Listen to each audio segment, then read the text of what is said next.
Welcome to the Deep Dive. Ready for some serious number crunching? Today, we're diving deep into the world of nonprofit finances with HEBCAC, HEBCAC. the historic East Baltimore Community Action Coalition. You sent us their financial statements for 2016 and 2017. Ah, got it. And we're going to break them down right. Figure out what they tell us about HEBCAC. Exactly. Think of us like financial detectives. I like it. We've got their consolidated statements, the statements of financial position. Activities, cash flows, the whole shebang. Wow. And I see they even had to restate their 2016 financials. Ooh, yeah. A little accounting mystery to solve. Yeah. But first, a little background. HEBCAC, their whole mission is to promote economic growth and healthy neighborhoods, right? Right. Specifically in East Baltimore. And they're working with some big names, too. Johns Hopkins. The city, the state, a whole bunch of partners. So they must have a lot going on. Oh, definitely. All those activities, the programs, the partnerships, it's all reflected in these financial reports. So these reports, they're like a financial snapshot, showing us their health, where the money comes from, where it goes. Exactly. And what that tells us about their impact, of course. Okay, so first step, the statement of financial position, better known as the balance sheet. What jumps out at you here? Well, one thing I noticed right away is the significant jump in assets from 2016 to 2017. Millions of dollars. Yeah, and a lot of that is driven by an increase in property and equipment. Makes sense, right? I mean, they've got projects like the Baltimore Food Enterprise Center. They're investing in the community. Absolutely.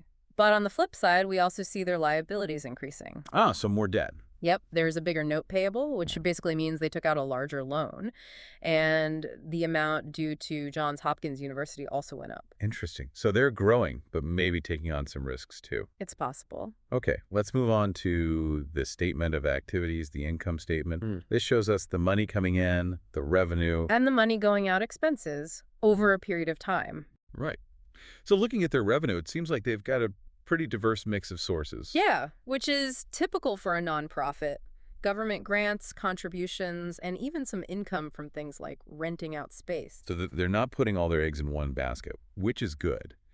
But there's one item that really caught my eye, gain on unwind of tax credit transaction in 2016. Oh, yeah, that's a big jump compared to the year before. Can you explain what that means? In plain English, of course. Okay.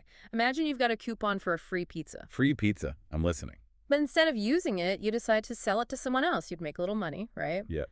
This gain on unwind is similar. Basically, HEBCAC benefited financially from exiting some previous deal involving tax credits. Got it. So like a one-time boost to their income, not something they can necessarily rely on every year. Exactly. Now let's look at their expenses. Yeah. We see the usual categories: program services, the cost of actually running those programs. Right. And management in general, all the admin stuff. Yep. But then there's this interesting line item, Johns Hopkins in-kind cost. Right. We touched on this earlier. It's like they're sharing a back office with Johns Hopkins. Exactly. So this in-kind cost is basically the value of all the services that Johns Hopkins provides without directly charging HEBCAC. Things like accounting, HR, that kind of support. It's like getting a helping hand from a friend.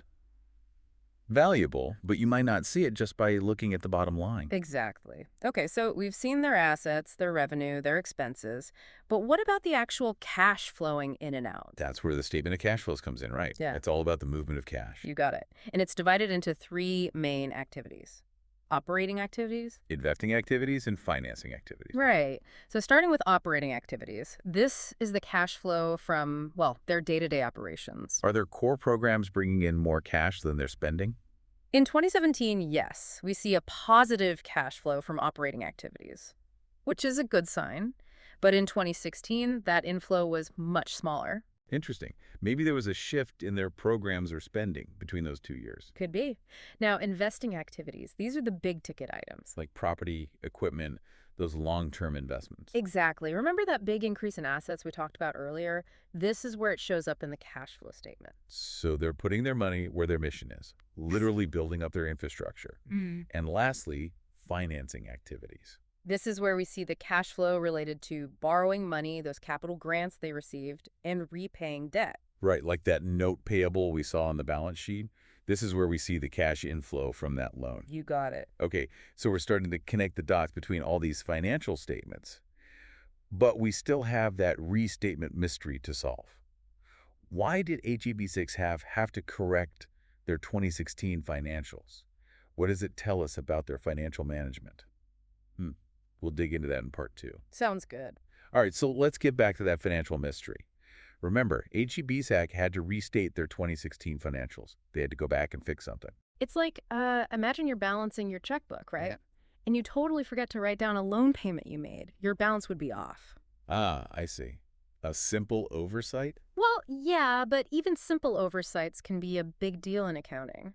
The auditors flagged this as a significant deficiency. Wait, back up. Who are the auditors again? They're like independent financial detectives. They examine the financial statement. Ah, right, right. And they're the ones who said this was a significant deficiency. Yeah, specifically in HEBCAC's internal controls. Internal controls. Okay, remind me what those are again. Basically, it's all the rules and procedures a company, or in this case a nonprofit, has to make sure their financial information is accurate.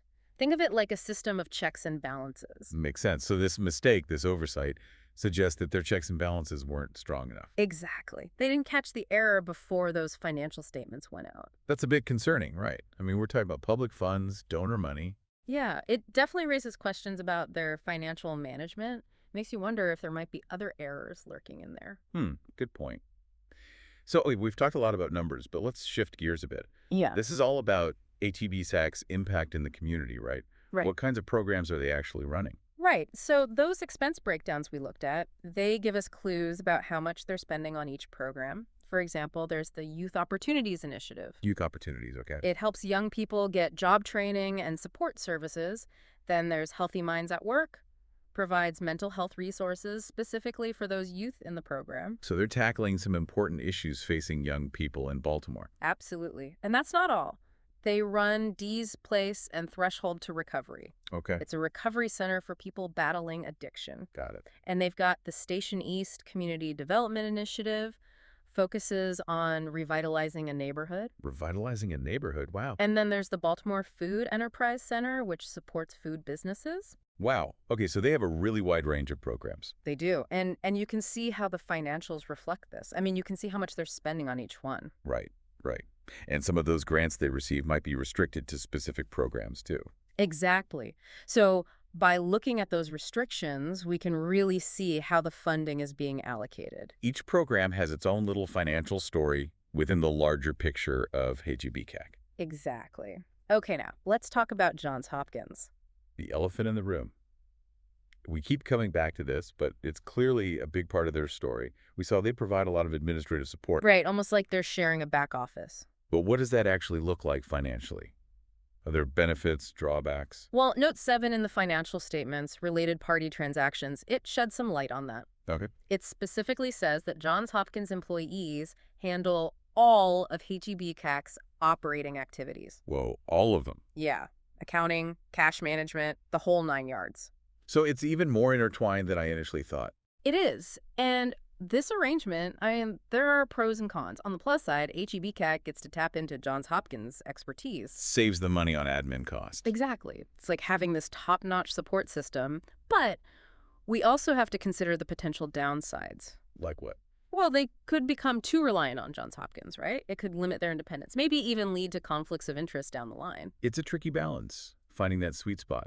Leveraging support, but staying autonomous. Exactly. There's also another interesting detail in Note 7. It mentions that Johns Hopkins provides working capital advances to HEBCAC. Working capital advances. What are those? Basically short-term loans. So not only operational support, but they're lending them money too. Yep. Again, it just shows how financially dependent HEBCAC is on Johns Hopkins. Those advances might be helpful, but we need to understand the terms and the potential risks involved. Okay, so the Johns Hopkins relationship, definitely a double-edged sword. Now, what about the auditors? What else did they find, besides the restatement issue? Well, they actually found another significant deficiency in HEBC's internal control, that is. Okay, what was it this time? They found that HEBC wasn't properly distinguishing between operating expenditures and capital expenditures. Operating expenditures versus capital expenditures. Can you break that down for me? Sure. So imagine you're running a small business. All right. Operating expenditures. Those are your day-to-day expenses.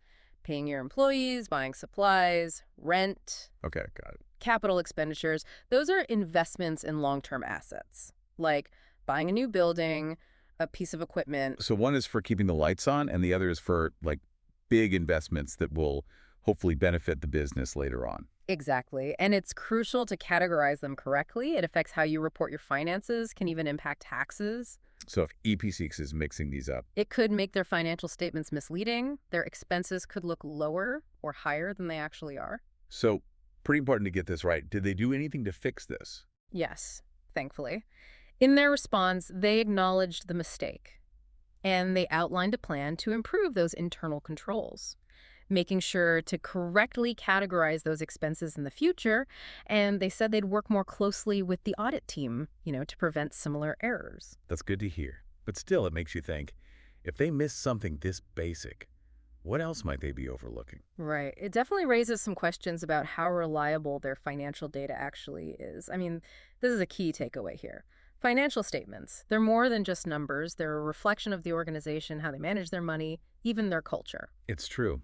And while we've uncovered some issues, we can't forget the bigger picture. They're doing good work in the community, investing in those programs, and they've got a powerful partner in Johns Hopkins. Exactly. It's complex with both good and bad aspects.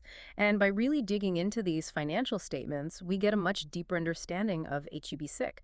The challenges, the opportunities they face. So much to unpack with HEBCAC. We've gone over their assets, how they bring in money, where that money goes, and how those programs all fit into the picture. We also took a closer look at their ties with Johns Hopkins, a connection that clearly has its advantages and disadvantages. Oh, and that accounting mystery, Yeah. the restatement, those issues the auditors found, makes you think twice about their internal controls. Right. And whether their financial reporting is accurate, we have to remember that these numbers, they tell a story about the organization, their values, their challenges, their overall culture. It's like putting together a puzzle, right? Using those numbers as clues to understand HEBCAC. Exactly. We've definitely gotten some insights from this deep dive, but there's always more to uncover, isn't there? So what does all this mean for HEBCAC going forward? Are they in a good spot financially? Or are there some rough waters ahead? What should we be thinking about as we consider HEBCAC's future? That's the big question. They're doing important work, investing in the community, and they've got some solid partnerships. But those internal control issues and, their financial reliance on Johns Hopkins, those are definitely things to keep an eye on. It's a balancing act, isn't it? Yeah. They have potential for big impact, but they need to be careful about their finances. Exactly. This is where critical thinking comes in. Mm. We've provided the information. Now it's up to each of you listening to form your own opinions about HEBCAC's future. If anyone wants to take a closer look, you can actually find HEBCAC's complete financial statements online. You can dive into those numbers and see what you uncover. It's even interesting to compare HEBCAC to other similar nonprofits in Baltimore, see how their revenue streams compare. What about program spending? What can we learn from those comparisons? So there you have it, a deep dive into HEBCAC and the story their finances tell. We explored their programs, their spending, those partnerships, and even solved a little accounting mystery along the way. We hope this gives you a better idea of how to understand financial statements, and then use that knowledge to develop your own thoughts about an organization's health and its impact. Always keep in mind, numbers aren't everything, but they can give us a real glimpse into an organization. So the next time you see a financial report, don't just glance at it.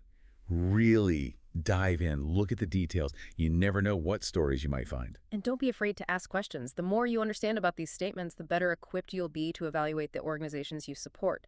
You can see the impact they're having on the world. Until next time, happy deep diving.